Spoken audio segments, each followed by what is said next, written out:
Great food, rich history, and beautiful landscapes. What more could you ask for? Welcome to MojoTravels, and today we're counting down our picks for the top 10 Italian destinations for 2021.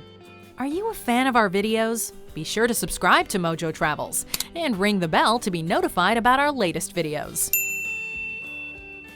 For this list, we're looking at some of the most beautiful cities and regions across Italy, a country which is suffering terribly in 2020, highlighting those that you absolutely must visit next year, time permitting. Doing all of these destinations justice in a single trip is a tall order, so you may need to spread them out across 2 trips to make sure that you spend enough time in each place.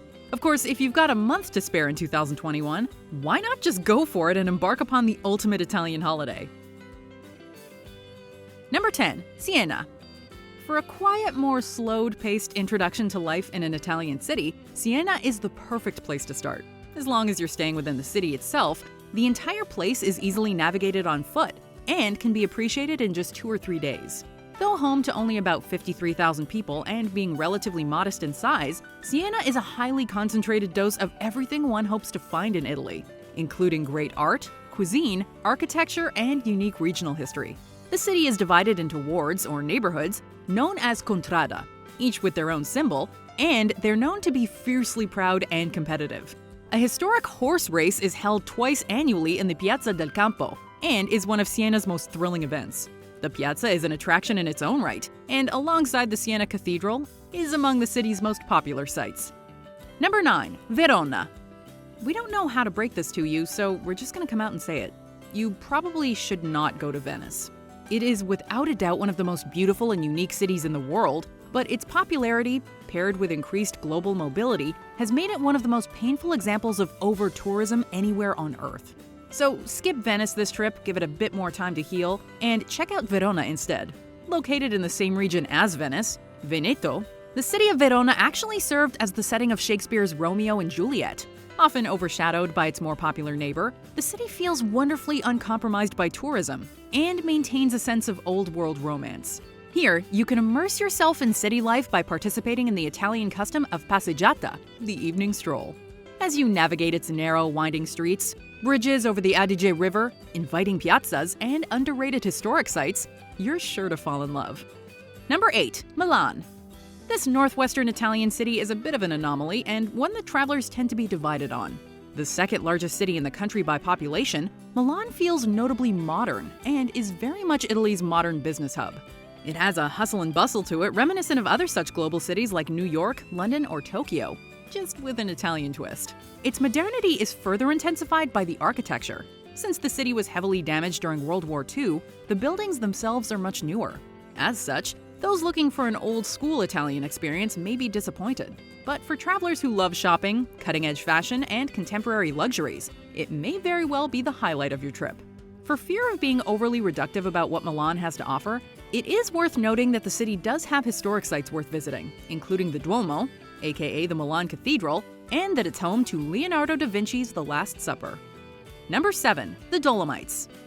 If you're the sort of traveler who prioritizes breathtaking landscapes above all else, this region in northeastern Italy is a must-visit destination.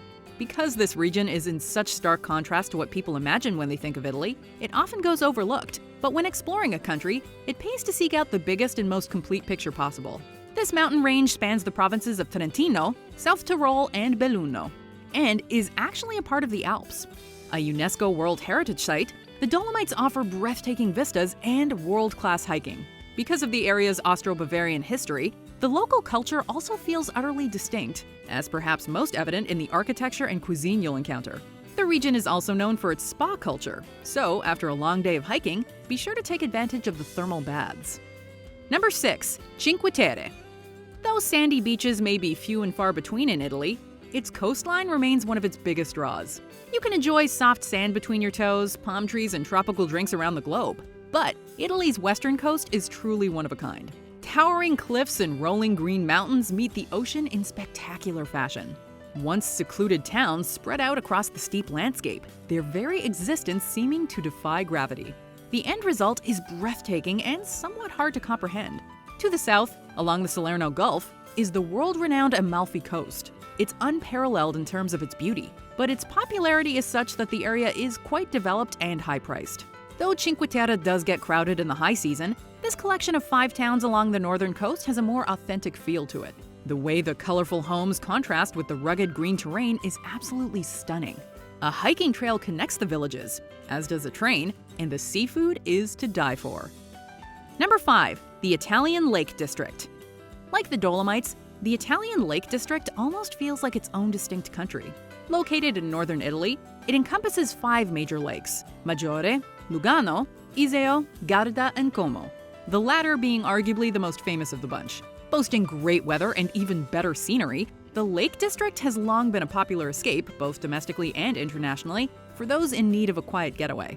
From the Baroque gardens and historic villas to the quaint towns and lakeside hotels, it's easy to get lost in the magic of the area. Thanks to the varying popularity of each lake, you can opt for luxury along Lake Como, or find relative absence of crowds and pretense at beautiful Lake Orta. Now, there's great wine to be had all across Italy, but the famous Lombardy wines, Red Valtellina and the sparkling Franciacorta, are among the most instantly recognizable and owe much to the temperature-moderating effects of these 5 lakes. Number 4. Tuscany. Arguably the single most famous region in Italy, Tuscany requires very little introduction. Rolling green and yellow hills, scenic vistas in the distance, olive groves, cypress trees, and vineyards. This is the landscape that people think of when they imagine the Italian countryside. And unlike so many world-renowned destinations, Tuscany is every bit as scenic as the photos would have you believe, if not more so. If you're looking to relax, the many hillside towns, like San Gimignano, are the perfect place to do it, especially with a glass of Chianti. For those who are looking for a bit more excitement, a trip into the Tuscan city of Florence is a must. It's a hub of the arts both past and present, and is among Italy's most beautiful cities. All that being said, travelers are increasingly taking notice of Tuscany's neighbor to the east, a region known as Umbria. This region checks almost all the same boxes as Tuscany, except a major city, but at a fraction of the price and minus the crowds. The hilltop town of Orvieto in particular is a must-visit. Number 3. Sicily. With the majority of the country's most popular cities and attractions, northern Italy tends to get all of the love. Thankfully, the growing demand for authenticity in travel, and a desire to beat the crowds, seems to be drawing increasingly more travelers to Italy's once overlooked southern extremity. An autonomous region home to 5 million people, the island of Sicily has its own distinct culture, cuisine, and regional history. Must-see historic sites include the Valle dei Templi, the Valley of Temples, the necropolis of Pantalica, and the area's many Baroque towns. In terms of cuisine, Sicily has given us some of the country's greatest exports, including cannoli and arancini, and is notable for its use of fresh vegetables, seafood, and citrus. While exploring the south, be sure to check out the heel of the Italian boot, and Italy's newest breakout beach destination, Puglia. Number 2. Emilia Romagna. If you're the sort of traveler who lets your taste buds lead, you may want to spend your entire trip in Italy's northeastern region of Emilia Romagna.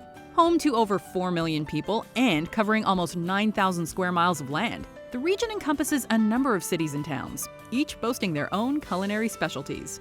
Bologna is the largest city and capital of the region.